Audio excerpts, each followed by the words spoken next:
Uma boa noite, meus amados irmãos e irmãs. Vamos abrir as nossas Bíblias em 2 Tessalonicenses, no capítulo 2. Irmãos, no que diz respeito à vinda do nosso Senhor Jesus e a nossa reunião com Ele, nós vos exortamos que não vos demovais da vossa mente com facilidade, nem vos perturbeis, quer por espírito, quer por palavra, quer por epístola, como se procedesse de nós, supondo tenha chegado o dia do Senhor. Ninguém, de nenhum modo, vos engane, porque isso não acontecerá sem que primeiro venha a apostasia e seja revelado o homem da iniquidade, filho da perdição, o qual se opõe e se levanta contra tudo que se chama Deus ou objeto de culto, a ponto de assentar-se no santuário de Deus, ostentando-se como se fosse o próprio Deus. Vamos orar. Amado Deus, bendito e eterno Pai, nós estamos aqui em Teu nome e estamos aqui por causa do Senhor. Estamos aqui reunidos, Senhor, clamando a Tua misericórdia, a Tua ajuda, clamando que a Tua palavra se manifeste e se revele a nós. Nós estamos aqui, Senhor, desejosos de ouvir a Tua palavra, que ela venha penetrar no mais profundo do nosso coração e venha revelar qual é a Tua mente para nós hoje, o que é que o Senhor está requerendo de nós. Então nos ajude, pelo poder do nome do Teu Filho Jesus e através da maravilhosa obra do Teu Espírito Santo, nós te pedimos. Amém. Pois bem, amados irmãos, ontem iniciamos este assunto, este tema, sobre as características da apostasia dos últimos dias. É um assunto muito importante, digo para vocês, é um assunto de extrema importância. Compreender a nossa realidade espiritual, a realidade espiritual dos nossos dias, compreender as artimanhas do inimigo, as suas sutilezas, a maneira como ele se manifesta, a maneira como ele trabalha, a maneira que ele, por meio de principados, potestades, dominadores deste mundo tenebroso, através das hostes espirituais da maldade, como o inimigo usa toda a sua força nesse tempo para impedir os avanços do Senhor na vida da sua igreja, para impedir o movimento de Deus no meio do seu povo, para impedir que o Senhor restaure o seu testemunho na sua casa. Entender como Satanás ele procura nos levar à negligência, à indiferença, esfriar o nosso amor, deturpar a nossa devoção, nos afastar da comunhão com a sua palavra. Como inimigo procura nos afastar da comunhão da palavra de Deus, da oração. Como o inimigo tem trabalhado para poder impedir que a igreja prossiga nesta jornada ascensional. Nós necessitamos hoje da ajuda do Espírito Santo para ter um discernimento profundo da nossa realidade espiritual. E por que digo isso? Porque quando você examina as profecias, eu creio que todos aqueles que estudam a palavra de Deus sabem muito bem que 97% de todas as profecias com relação à volta do Senhor Jesus já se cumpriram. Faltam apenas 20 profecias. 20 profecias para se cumprir. Todas as profecias que estavam relacionadas com a sua primeira vinda se cumpriram perfeitamente. E quando você estuda todas as profecias relacionadas com a vinda do Senhor, A conclusão que você tem é que faltam apenas 20 profecias. Então, meus amados irmãos e irmãs, quando você estuda essas 20 profecias, você vai descobrir que muitas delas estão relacionadas com o tempo após a vinda do nosso Senhor.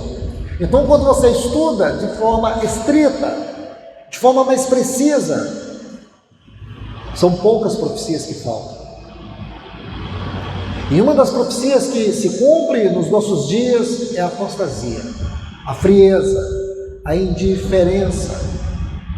Como o inimigo nesses últimos tempos tem deturpado o caráter, a identidade, o chamamento da nossa vocação celestial. Como muitas vezes não temos nos dado conta da seriedade deste assunto. Por essa razão, nós estamos estudando esses textos, e aqui, como eu disse, nós vamos detalhar alguns pontos contidos nesses versículos. Ontem nós pudemos aqui observar no versículo 1 e 2, quando Paulo diz: irmãos, no que diz respeito à vinda do nosso Senhor e à nossa reunião com Ele. Essa palavra reunião, ela vem de um vocábulo muito especial no texto grego e ocorre apenas 2 vezes no Novo Testamento, aqui em Hebreus capítulo 10. Lá em Hebreus capítulo 10 diz assim: não deixemos de congregar. Essa frase, não deixemos de congregar. E aqui diz assim: com respeito à vinda do nosso Senhor Jesus e a nossa reunião com Ele.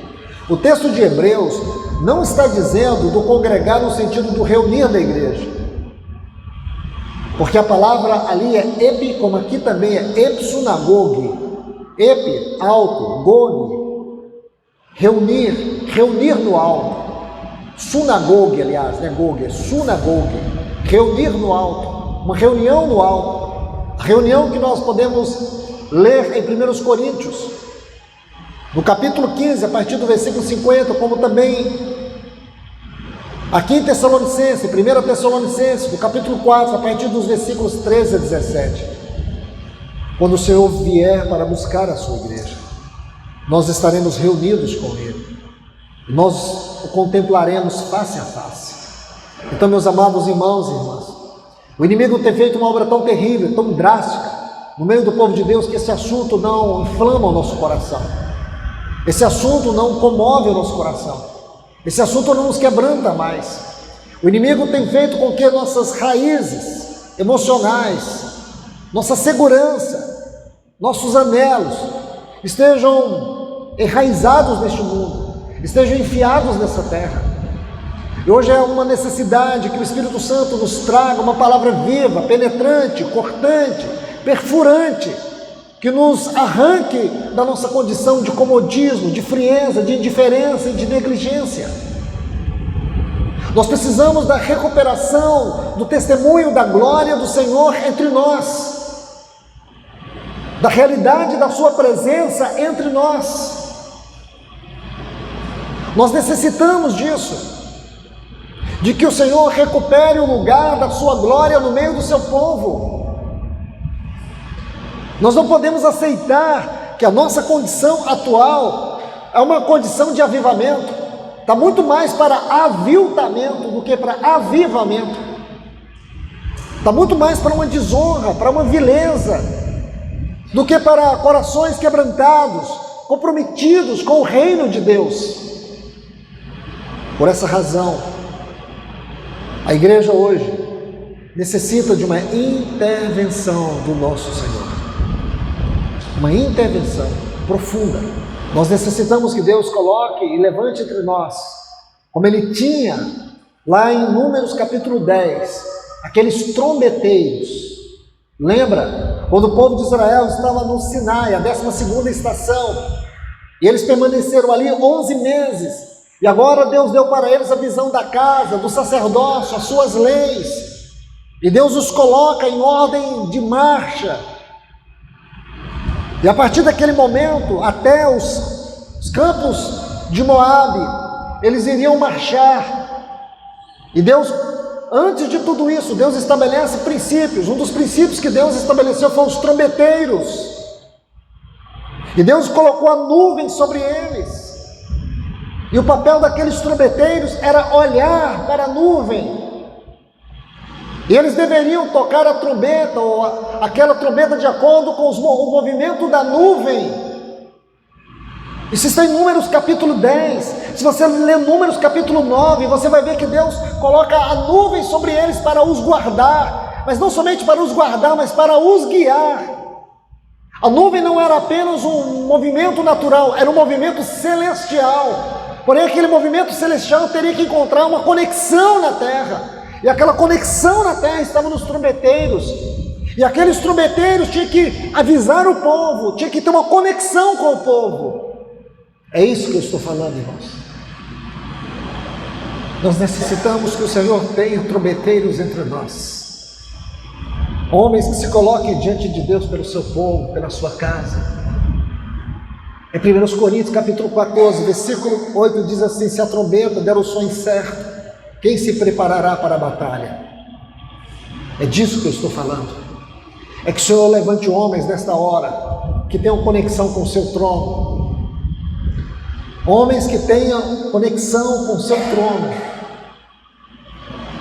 Se nós não entendermos isso, meus irmãos e irmãs, nós podemos perder o tempo da volta do Senhor. Se a trombeta der o som certo, quem se preparará para a batalha? Quem vai estar alerta nesse tempo de uma profunda hostilidade espiritual? Nesse tempo onde o inimigo tem trabalhado para diluir aquilo que é o Evangelho de Cristo Jesus. Onde as pessoas não se importam mais de ouvir mensagens superficiais. Mensagens que não tratam com a ferida, que não tratam com o pecado, que não tratam com a incredulidade, que não tratam com os desvios, que não tratam com a ignorância espiritual, que não tratam com a indiferença, que não tratam com a negligência, que não tratam com a frieza. Nós precisamos nessa hora que o Senhor levante sua voz no meio do seu povo e que traga um alerta para nós, que traga um despertamento para nós. Uma palavra que seja como um farol, que nos guie. Uma palavra que nos coloque aos pés do Senhor, rendidos e quebrantados. Uma palavra que nos mostre a que horas estamos da noite. A que horas estamos em nossa jornada. A que horas estamos na nossa caminhada. E não que tenhamos apenas mensagens que amaciam, afagam o ego. Mas mensagens que abram os nossos olhos. Que desperte a nossa vocação, que desperte o nosso chamamento celestial, que mostre para nós que somos o povo de Deus, não somos uma instituição, não somos uma denominação, somos o povo de Deus da terra, não somos um povo qualquer, nós somos o povo que um dia povoaremos a eternidade celestial, somos um povo que um dia estaremos diante do trono de Deus. Somos aquela grande multidão do capítulo 7 do livro de Apocalipse. Aquela grande multidão que vai vencer pelo sangue do Cordeiro. Nós somos a igreja gloriosa descrita em Efésios capítulo 5. Nós somos a Filadélfia de Apocalipse capítulo 3. Nós somos a Nova Jerusalém do capítulo 21 de Apocalipse, aquela noiva nupcial, aquela cidade nupcial. É isso que nós temos que entender. A minha esperança é que Deus inquiete a sua vida, é que Deus te incomode, é que Deus abra os seus olhos, é que Ele te leve a ver a sua mais extrema necessidade do Senhor nesta hora, é que Ele avive o teu coração, que Ele avive a tua vida. Amados irmãos e irmãs, então nós vimos ontem esses versículos 1 e 2. No versículo 2 estudamos aqui duas frases: não vos demovais e nem vos perturbeis. Aqui tem a ver com agitação da mente, aqui tem a ver com angústia da alma, porque é um tempo que tem produzido muito isso, que tem produzido ansiedade, insegurança, medo. Tudo isso nós temos assistido em nossa geração. E muitos cristãos estão assim. Muitos cristãos estão perplexos, estão desanimados, estão tomados de ansiedade. Muitos cristãos estão tratando depressão. Muitos cristãos estão esmagados por transtorno de ansiedade, por doenças psicossomáticas. Muitos cristãos estão assim, totalmente inseguros. Inevitavelmente, essas doenças, esses comportamentos, incidem na sua vida cristã, na sua fé, na sua devoção, na sua maturidade, no seu crescimento espiritual. Por essa razão, eu peço que o Senhor traga um despertamento tão profundo no teu coração, que cure a sua alma, que te liberte desse cativeiro onde você se encontra.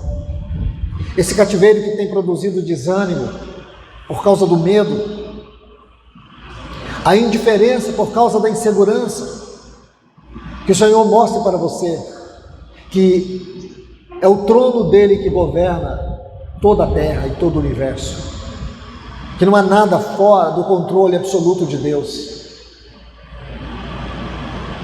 Então vamos adentrar um pouco mais naquilo que concerne a palavra hoje. Quero chamar a atenção de vocês para o versículo 3, quando Paulo diz: ninguém de nenhum modo vos engane. Nós vamos tratar sobre essa frase, o engano, especialmente o engano na esfera doutrinária, na esfera espiritual. Permita-me colocar alguns textos para que nós venhamos ganhar luz sobre esta frase. Por favor, eu gostaria que você abrisse a sua Bíblia no livro de Mateus, no Evangelho de Mateus, no capítulo 24. Este capítulo 24 é um capítulo escatológico. Vamos ler a partir do versículo 3. Ontem eu abordei rapidamente sobre o que é denominado os Evangelhos sinópticos.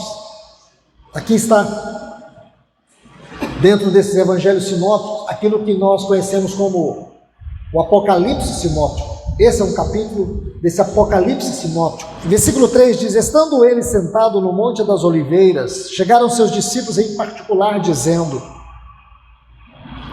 declara-nos quando sucederão estas coisas, e qual o sinal da tua vinda e do fim do mundo?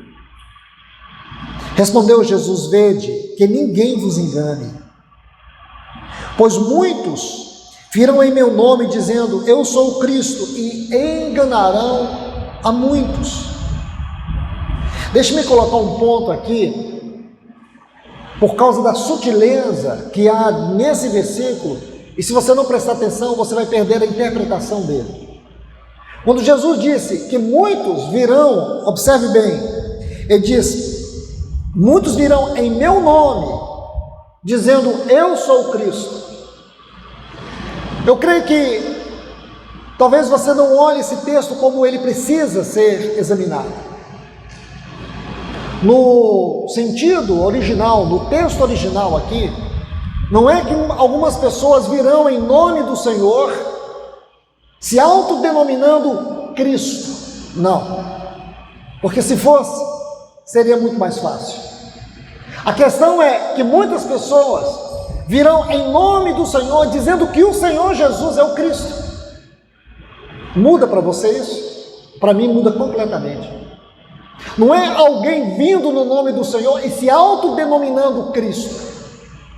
Porque o único que vai se autodenominar Cristo é o anticristo. É um só, não muitos. Olha o que ele diz, observe bem: muitos virão em meu nome. Então nós não vamos ter muitos anticristos, nós vamos ter um anticristo. Então, esse é o primeiro ponto. Segundo ponto, o Senhor está dizendo que muitos vão vir no seu nome, pregando o seu nome, dizendo que o Senhor é o Cristo. É esses, porque ele está falando do engano na esfera espiritual. Não é no mundo, é dentro da igreja, é no meio do seu povo. Se você observar esta doutrina, este ensino que percorre todo o Novo Testamento, em especial dentro do contexto dos escritos escatológicos de Paulo e de João, nós vamos perceber que esse engano é um engano doutrinário. Permita-me, observe o versículo 11 deste mesmo capítulo 24 de Mateus: levantar-se-ão muitos falsos profetas, não por falso profeta, muitos falsos profetas, e enganarão a muitos.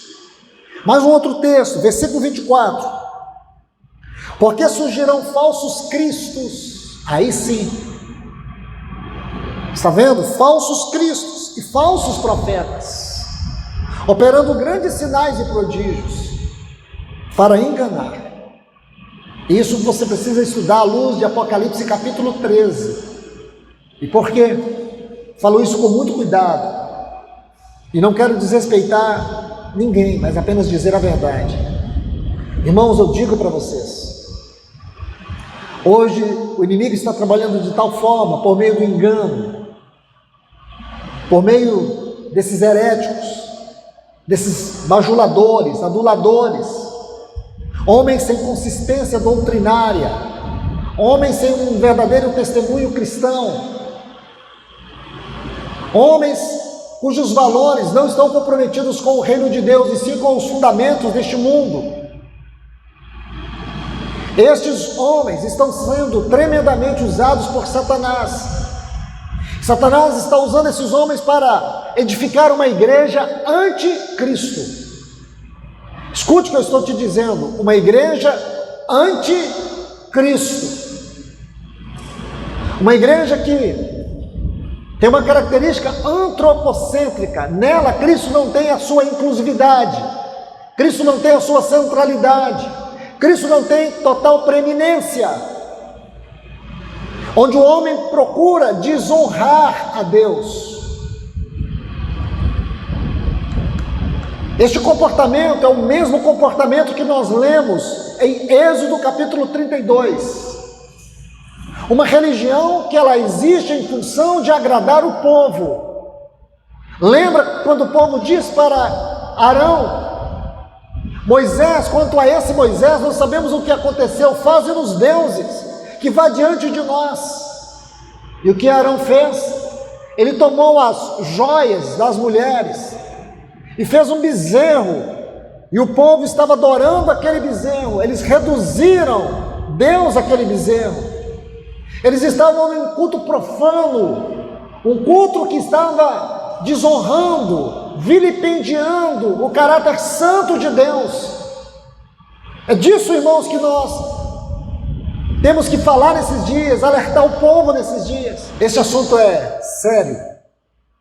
Uma religião para agradar o povo. Esta é a natureza e o caráter de Laodiceia. Laodiceia é aquela igreja que diz: rica sou e de nada tenho falta. E aonde o Senhor se encontrava nesta igreja? Do lado de fora. Por quê? Porque ele não tinha nesta igreja a chave, sua autoridade, sua preeminência, sua exclusividade, sua centralidade. Quando você estuda essas 7 cartas, igrejas da Ásia, você vai ver que o Senhor Jesus começa na igreja de Éfeso ocupando que lugar? Ele era aquele, ou ele é aquele que se encontra no centro dos 7 candeeiros.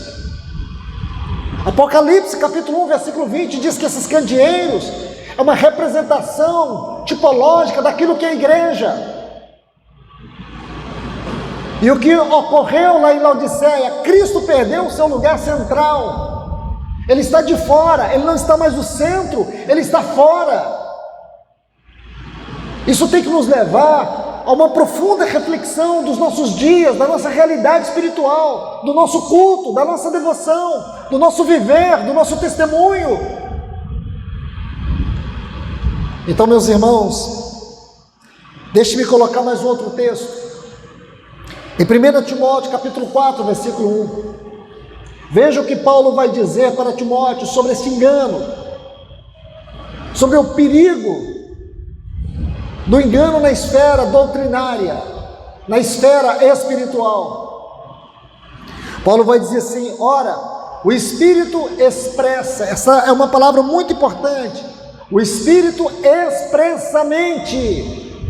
O sentido aqui, o Espírito afirma expressamente. Essa frase, afirma expressamente, ela tem duas conotações. A primeira é falar com toda franqueza, com toda clareza, mas também traz o senso de urgência. O que significa ou implica dizer que aquilo que está descrito neste texto envolve urgência, envolve extremo cuidado. Então aqui diz que nos últimos tempos alguns apostatarão da fé por obedecerem a espíritos enganadores e a ensinos de demônios. Estão vendo aí? Ensinos de demônios, espíritos enganadores. Então, meus irmãos, Paulo está dizendo que nós não sejamos enganados. Irmãos, nós não temos o direito de sermos ignorantes. Não temos. Nós não temos o direito de sermos ignorantes. O Senhor tem se revelado, o Senhor tem falado. Ele enviou o seu Espírito para nos guiar a toda a verdade. Então, por que muitas vezes o engano prevalece? Por que muitas vezes o engano se aloja no nosso meio? É simplesmente porque nós perdemos a direção do Espírito Santo, porque o Espírito Santo é o Espírito da verdade. Ele não é o Espírito da confusão, ele é o Espírito da realidade celestial. Porque ele não tem sido honrado, porque ele está sendo apagado, porque ele está sendo entristecido, porque ele tem sido resistido, o engano prevalece entre nós. Então, irmãos e irmãs, nós às vezes precisamos parar tudo, e aos pés do Senhor com humildade, e pedir a Ele: Senhor, sonda o nosso caminhar, sonda o nosso serviço a Ti, sonda o nosso chamamento, as nossas motivações, se estamos envolvidos com aquilo que o Senhor está envolvido, se estamos seguindo a direção do Teu Espírito, aquele que foi enviado para nos habitar, aquele que foi enviado para fazer em nós uma obra tão grande como foi a obra do nosso Senhor Jesus quando esteve aqui na terra. O Espírito Santo é o Espírito da realidade, da verdade espiritual e celestial, porque muitas vezes ele não tem sido honrado, ele tem sido apagado. O que floresce no nosso meio? Engano, sutilezas, aquilo que Paulo fala sobre as astutas ciladas do diabo. A palavra ciladas ali vem de um vocábulo grego que significa métodos sutis, imperceptíveis, que surgem entre nós, que nos desvia da nossa vocação, que cega a nossa visão, que nos mantém na ignorância espiritual, na mediocridade espiritual. E nós não temos o direito de sermos medíocres. Então, amados, deixe-me avançar um pouco mais. Qual o perigo do engano? Qual é a natureza do engano? A natureza do engano, o perigo do engano, é que Satanás utiliza ele hoje, por meio dos seus mensageiros, para poder deformar o nosso caráter, para imprimir em nós a imagem daquilo que é o anticristo. E quando a gente pensa do anticristo, nós temos que pensar em três coisas. Escute bem o que eu estou falando para vocês. O assunto anticristo, nós precisamos considerar três coisas: a pessoa, o espírito e a sua plataforma, o seu sistema. Todo o sistema relacionado com o governo do anticristo, ele já está em completa operação. Se falta algumas peças, creio que devem ser poucas, mas tudo aquilo que compõe a plataforma do governo do anticristo já está montado diante de nós. Segundo ponto, o espírito do anticristo, o espírito dele também já se encontra neste mundo, e nós podemos ver isso por meio deste assunto, do engano. O espírito do anticristo, o seu engano, suas sutilezas, a maneira como ele está trabalhando e deformando o nosso caráter, destruindo a nossa conformação espiritual, a maneira como ele está desviando-nos da nossa identidade, a maneira como ele destrói em nós a devoção e o culto a Deus. Hoje é muito comum, em especial nos grandes centros do nosso país, nos Estados Unidos, isso hoje está de ponta a ponta. De ponta a ponta, hoje nos Estados Unidos, as pessoas estão sendo edificadas com música. As comunidades dos Estados Unidos hoje, na grande maioria, você vai numa comunidade, é 1h30 de música e, se for muito, 15 minutos de palavra. Esses 15 minutos de palavra sem consistência nenhuma. São discursos, coaches, palavras bajuladoras. Igrejas doutrinadas com música. E hoje no Brasil isso também está se tornando popular. O verdadeiro evangelho de Cristo não está mais em evidência. Que tragédia! Que tragédia! Satanás está fazendo essa obra. Eu quero mostrar algo para vocês. Qual o perigo do engano? É porque através dele que Satanás está imprimindo a sua marca nas pessoas.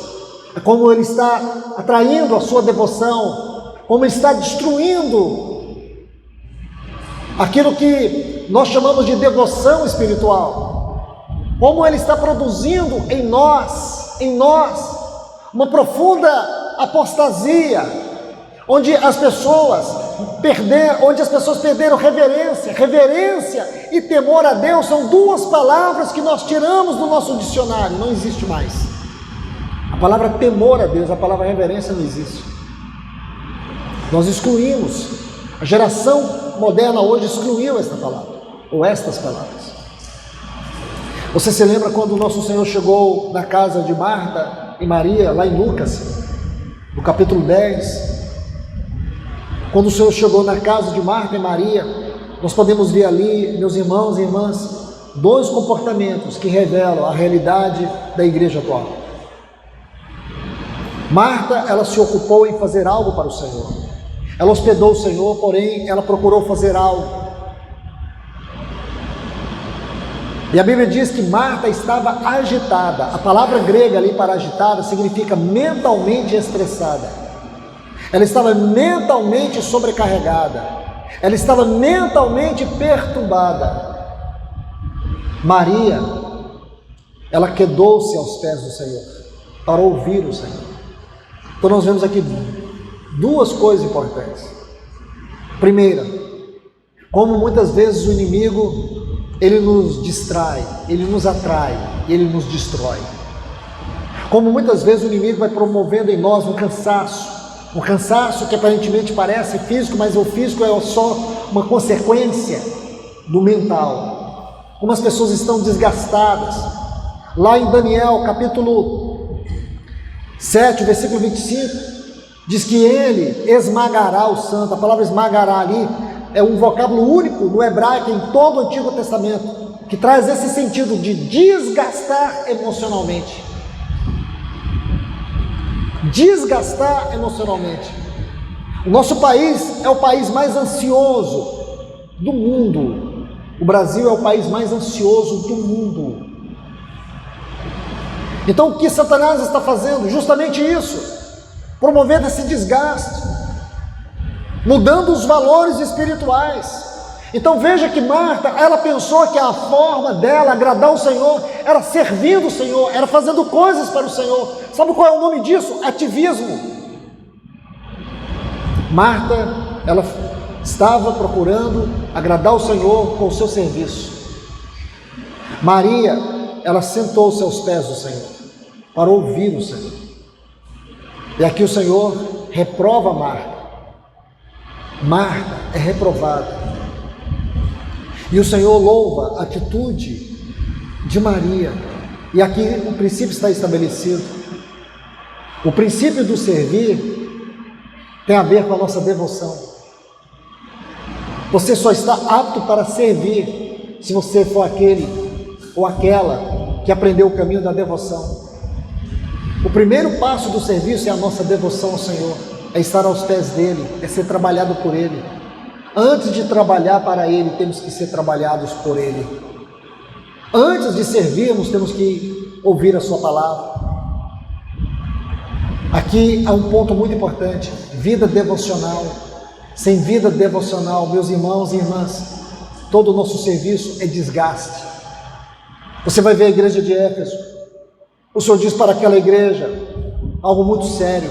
Primeiro você vai ver que o Senhor coloca 9 qualidades, Ele exalta 9 qualidades daquela igreja.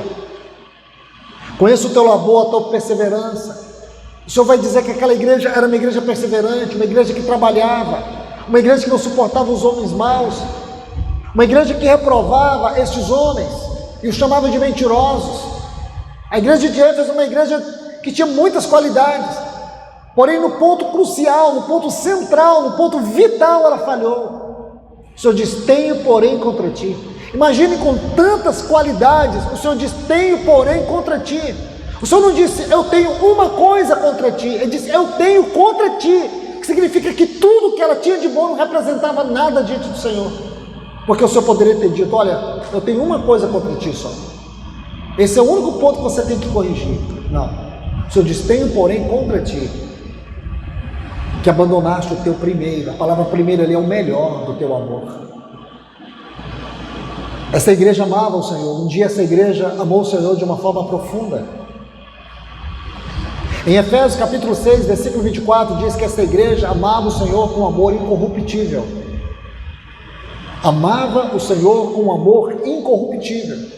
A palavra incorruptível aqui nesse texto, ela traz a ideia de uma coisa infinita, uma coisa que não tem fim. A igreja de Éfeso foi uma igreja que experimentou um dos maiores avivamentos no livro de Atos dos Apóstolos.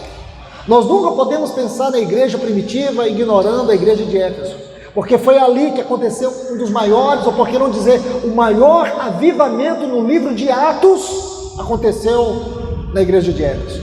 Você pode até dizer: irmão, mas foi lá no Pentecostes, lá em Jerusalém que o Espírito Santo desceu. Sim, porém o movimento em Atos dos Apóstolos durou 3 anos, de forma que toda a Ásia ouviu a palavra de Deus, e em Éfeso todas as pessoas ouviram o Evangelho, porque ele foi ministrado de casa em casa. Foi ali que Paulo disse que ele pregou todos os desígnios de Deus, a igreja de Éfeso. Mas o que aconteceu com essa igreja?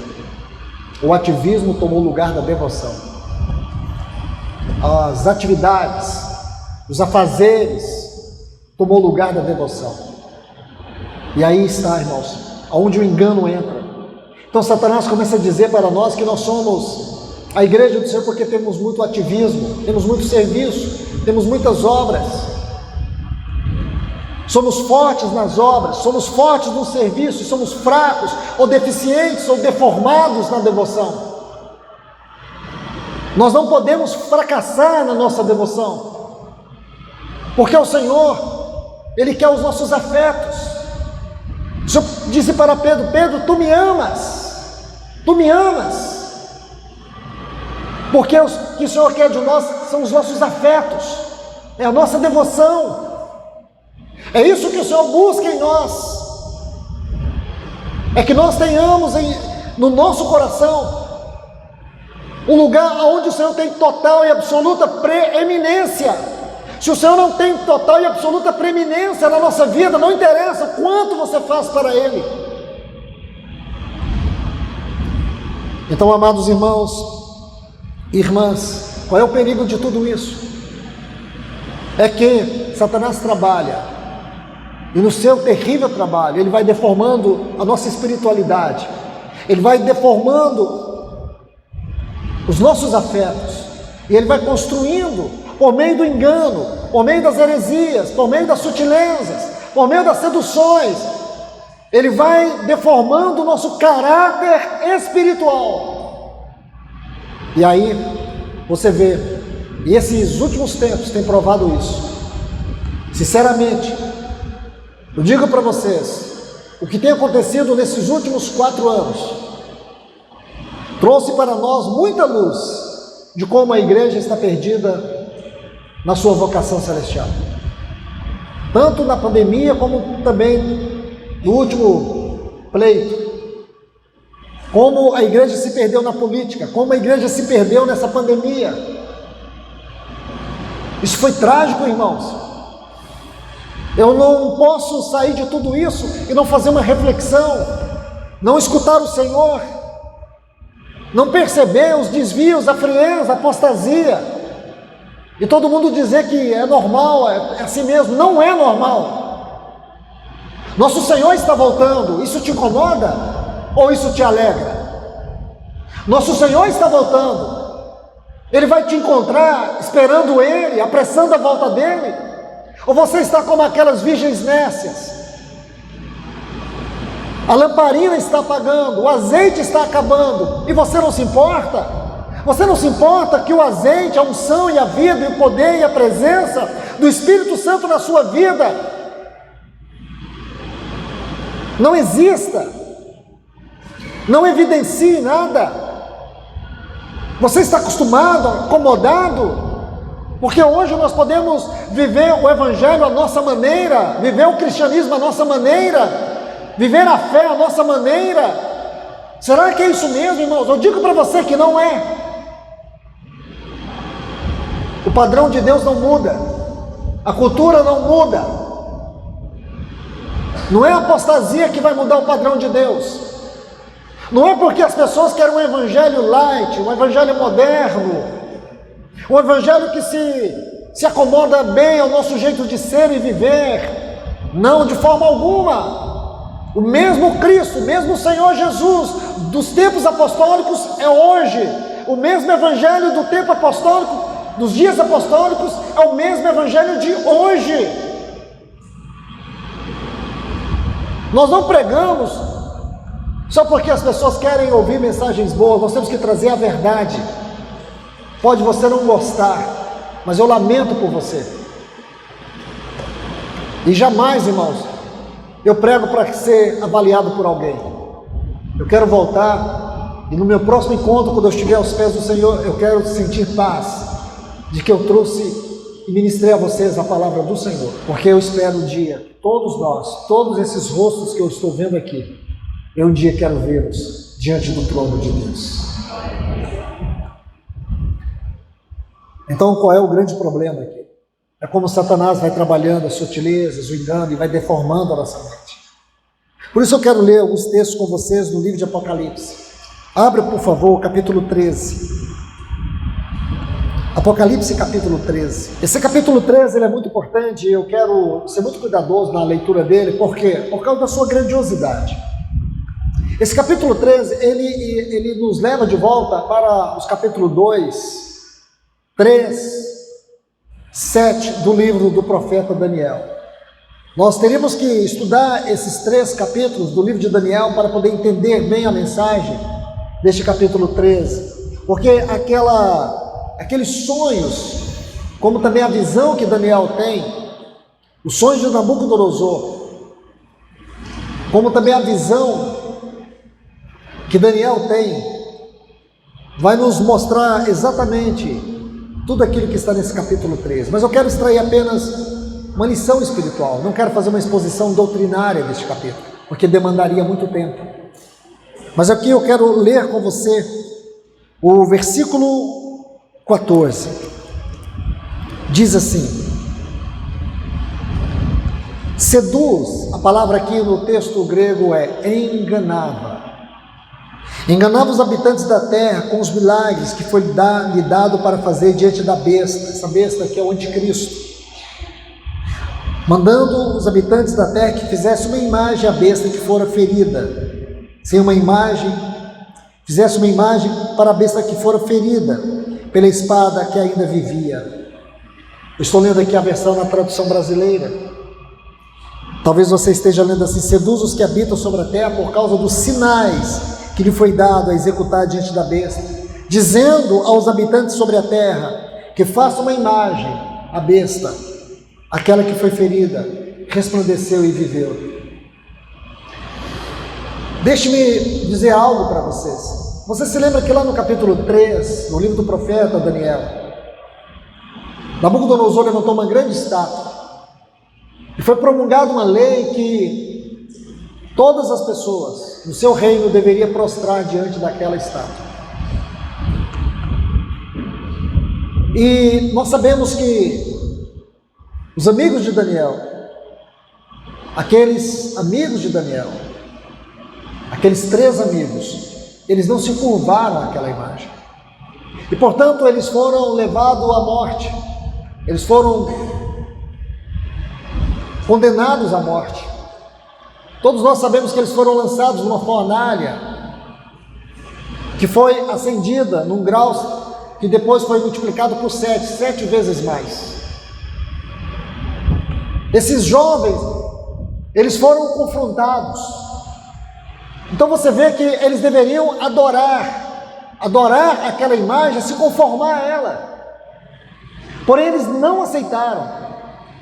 E eles ainda disseram para Nabucodonosor: o nosso Deus, Ele poderá nos livrar das tuas mãos e da tua fornalha.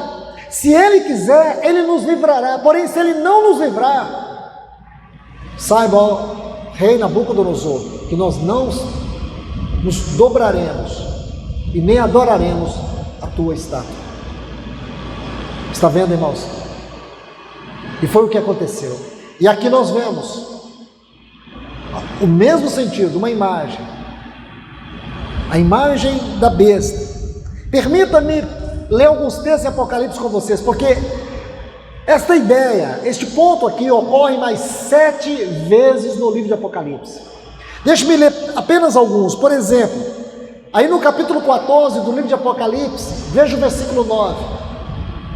Está assim, Apocalipse capítulo 14, versículo 9.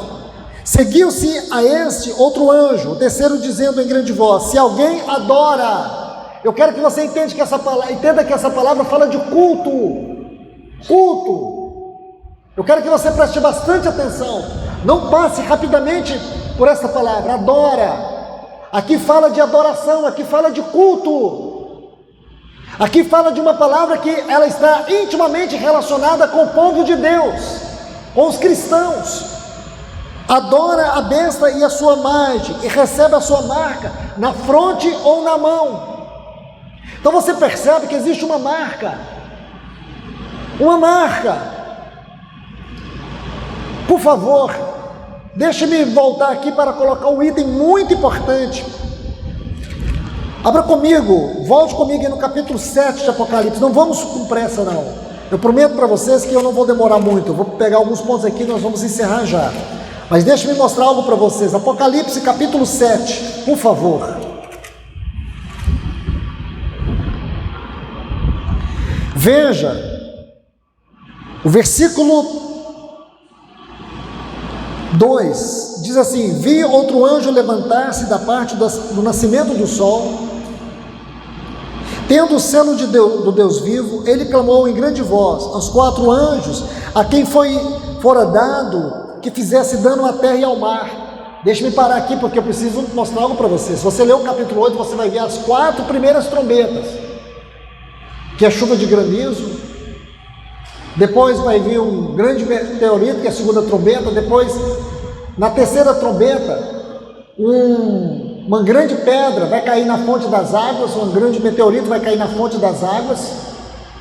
E a quarta trombeta vai ver um grande eclipse que vai abranger toda a terra. São as 4 trombetas, são esses 4 anjos aqui. Porque a quinta trombeta vai ter uma crise econômica tão profunda que as pessoas vão sentir como que picadas por escorpiões.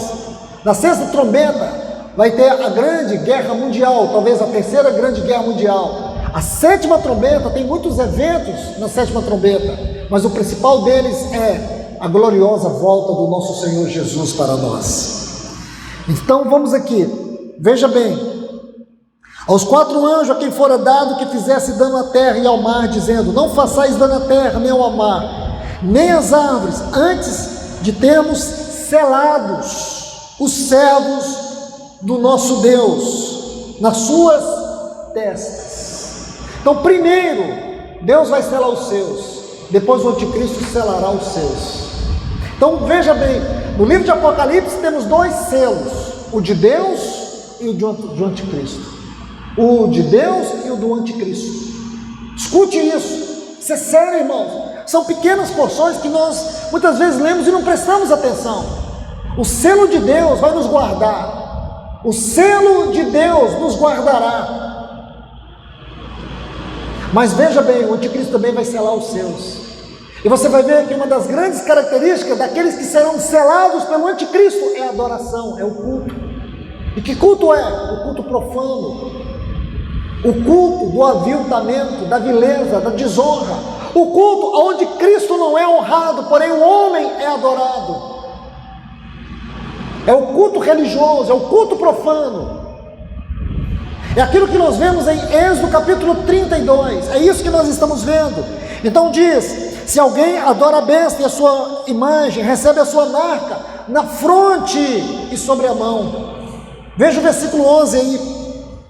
A fumaça do seu tormento sobe pelos séculos dos séculos, e não tem descanso algum, nem de dia nem de noite. Os adoradores da besta e da sua imagem, e quem quer que receba a marca do seu nome. Vamos para o capítulo 19. Mas a besta foi aprisionada, e com ela o falso profeta. Versículo 20, capítulo 19, versículo 20.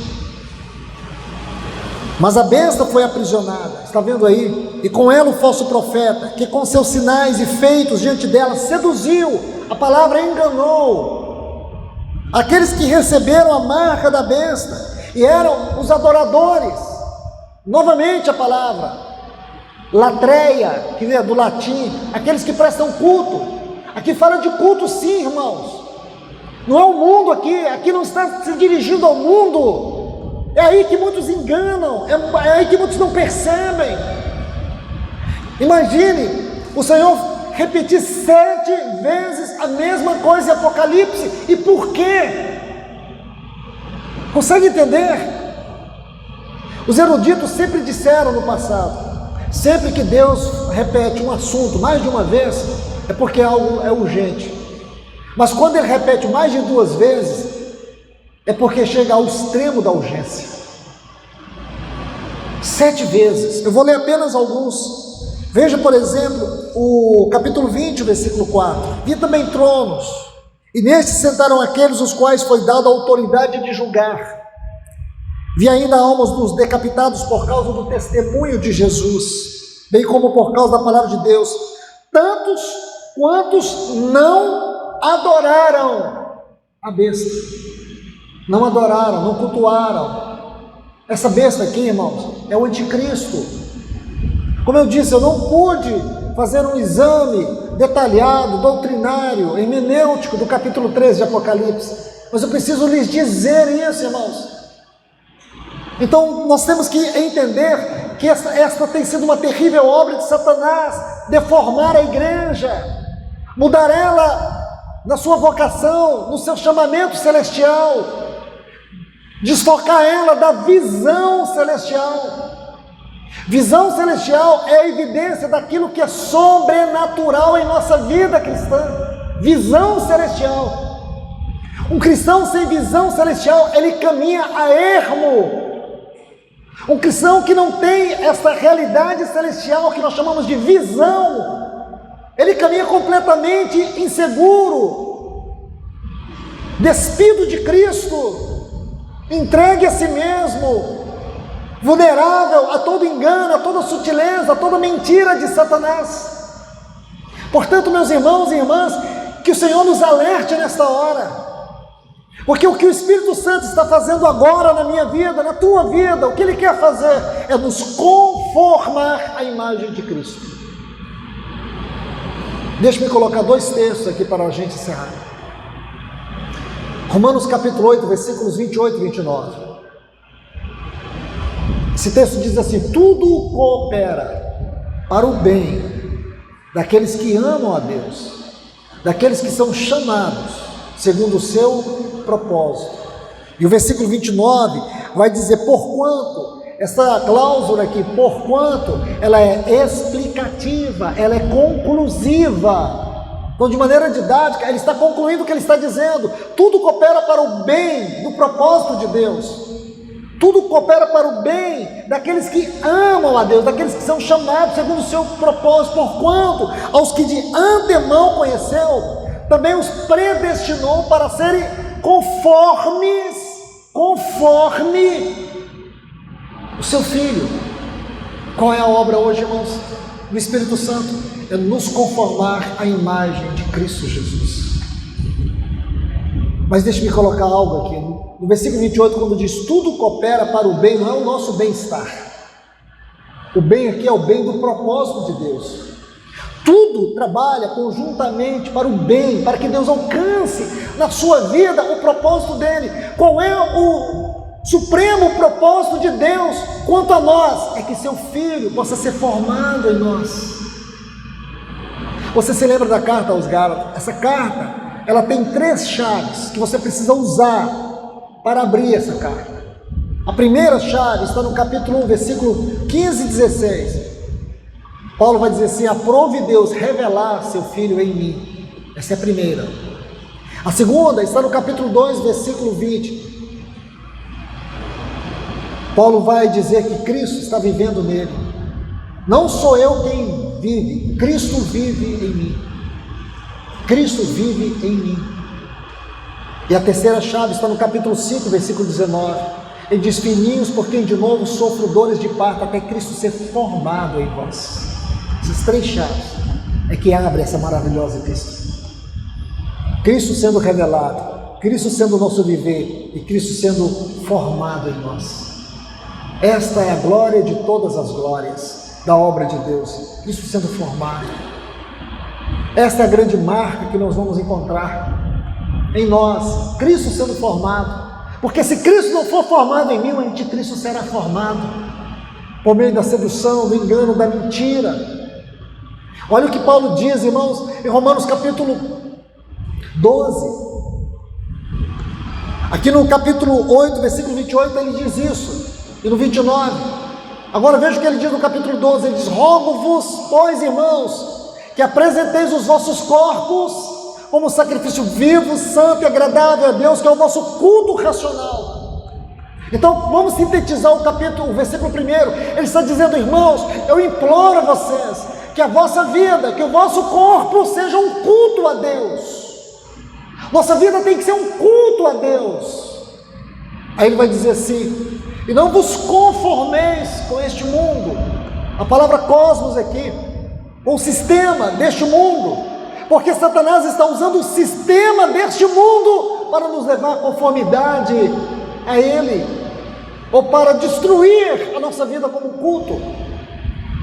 Porque é nesse culto que reside o poder da nossa consagração, é no fato de nós sermos um culto a Deus. Nós pensamos que o culto é a reunião. Não, irmãos, o culto é a minha vida. A reunião, ela tem um grande significado para Deus, se a minha vida for um culto para Ele. Porque não faz sentido eu ficar aqui no momento do louvor, cantando tantas coisas bonitas, enquanto a minha vida como um culto é um fracasso. É um depósito de intoxicação, de mentira, de apostasia, de hipocrisia, de religiosidade, de falsidade, de mentira, de dissimulações. Então, meu irmão, minha irmã, peça ao Senhor, passe revista a minha vida nesta noite. Tira tudo que tem que ser tirado, tudo que tem intoxicado minha vida, tudo que tem apagado, entristecido e resistido ao Teu Espírito Santo. Passe revista. Se sua vida não tem sido um verdadeiro culto, porque a questão, irmãos, não é os domingos, é o que acontece entre os domingos na minha vida, eu e Deus, o meu lugar secreto de intimidade com Ele, o meu lugar de comunhão com Ele, o meu lugar onde eu posso dizer: Cristo é o meu viver, Cristo é a minha vida, não sou eu quem vivo, é Ele que vive dentro de mim.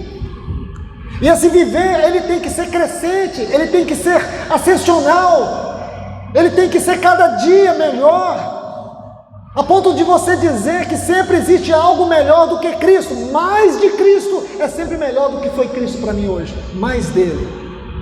mais da abundância dele, para que você nunca se conforme, para que você tenha um viver excepcional. Que Deus nos abençoe com essa palavra, meus irmãos e irmãs. Que essa palavra possa inundar a sua vida, ser um alerta para você. Que você possa não só escutar a voz de Deus, mas que você possa receber a voz de Deus no seu coração. Que o Senhor te abençoe. Vamos orar. Amado Deus, querido Pai, Senhor, vem com a Tua palavra sobre nós, da mesma forma como o Senhor foi até Jacó no vale de Jaboque. Vem, Senhor, e toca na nossa vida, naquela área incorrigível, naqueles lugares escuros do nosso coração. Vem, Senhor, que a Tua palavra seja vida, que a Tua palavra seja luz, que a Tua palavra nos restaure, que a Tua palavra seja vida dentro do meu coração, dentro do coração de cada um dos Teus filhos que aqui estão. Vem, Senhor, que a Tua palavra prevaleça como o Senhor prevaleceu sobre Jacó. O Senhor venceu Jacó. Nos vença nesta noite aqui neste lugar, que nós possamos sair daqui como Jacó. Ele saiu mancando lá daquele vale de Jaboque. Assim sejamos nós, Senhor, que nós possamos sentir a articulação da nossa coxa, isto é, daquele nervo mais duro da nossa alma, no nosso coração, aquela área onde nós não nos rendemos. Que o Senhor venha ferir justamente aí, Senhor, para que o Teu Filho possa ser conformado em nós. Venha conformar Cristo na nossa vida, Senhor. Tira do nosso coração, da nossa vida, todo engano, toda sutileza. Ganha o nosso coração, tenha caminho no nosso coração. Faça a Tua obra, em nome de Jesus.